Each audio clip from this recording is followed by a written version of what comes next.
15 hours ago, I stood in my kitchen, staring at a table that looked like a magazine spread. 23 perfectly plated dishes. 3 days of work.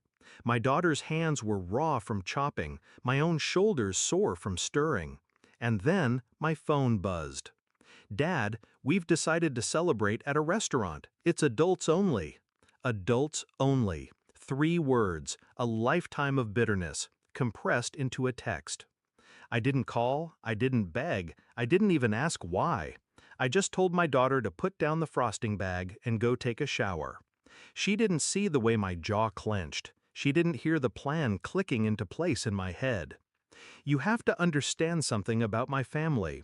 They don't argue, they exclude. Growing up, silence was their punishment of choice. No shouting, no open fights, just a cold lockout from whatever mattered. And for years, I kept trying to earn my way back in. When my mother was sick, I was the one who sat with her through the night. When my father's business was failing, I was the one who found him a lawyer. And still, I was the daughter they could set aside without blinking. The betrayal didn't surprise me, but the timing, that was the knife twist. This party was for my mother, her 70th, the first big celebration since she recovered from surgery. My daughter had taken ownership of the menu, her first time cooking for the whole family. She was proud, glowing, and they robbed her of that moment. Not because she did anything wrong, but because, like me, they see her as less. That was when the cold inside me settled. I didn't rage, I prepared. At 8:12 p.m., I sent my dad a single message. "Got it. Have a great night." Then I got to work. Step 1, wrap every dish in foil, still hot. Step 2, load them into the car. Step 3, drive. Where? Not to the restaurant. I knew exactly where they'd be. My mother posts every location she's at on Facebook. That night was no different. Dinner at Armand's, family night. The restaurant was a dim, polished place. Through the window, I saw them at a long table. My mother in the middle, my father at the head, laughing, glasses raised. Not an empty seat in sight for me or my daughter. Perfect. I parked 2 blocks away and waited until 9:46 p.m., the time I knew the check would hit the table. My family has never lingered past dessert. Then I drove home. That's when the real work began. I pulled out my phone, opened our extended family group chat, 47 relatives including out-of-town cousins, and typed, "Just wanted to share photos from Mom's birthday feast. My daughter cooked everything herself. She worked for 3 days. Wish you could have tasted it." I attached 30 high-resolution photos of the food, the table, my daughter smiling proudly. Then, before hitting send, I added one more line.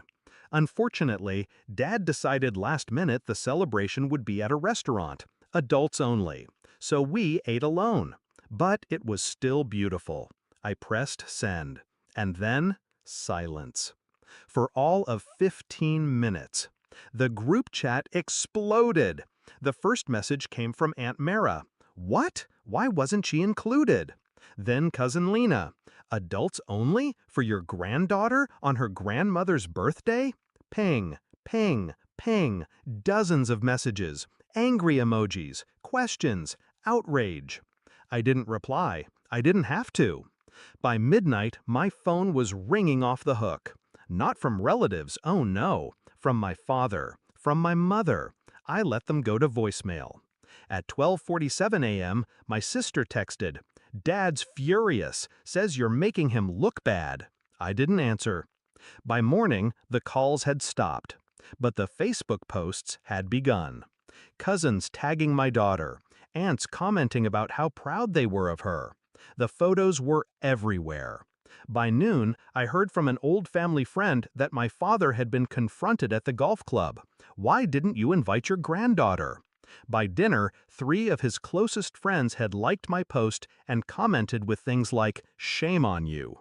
15 hours after I'd sent that group message, there was pounding at my front door. Not knocking, pounding. I opened it to find my father standing there, face flushed. He didn't even say hello. "You've humiliated me," he hissed. I leaned against the doorframe, calm as stone. "No, Dad," I said softly, "you did that yourself." He sputtered, called me manipulative, said I'd turned the family against him. I tilted my head. Funny, I didn't lie. I just told them what happened.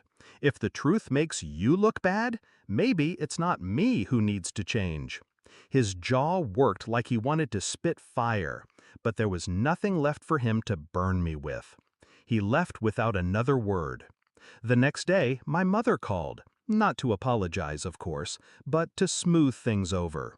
I told her I wasn't angry, that we were just moving on. And we have. Except now, the invitations to family events come far less often, which is fine. My daughter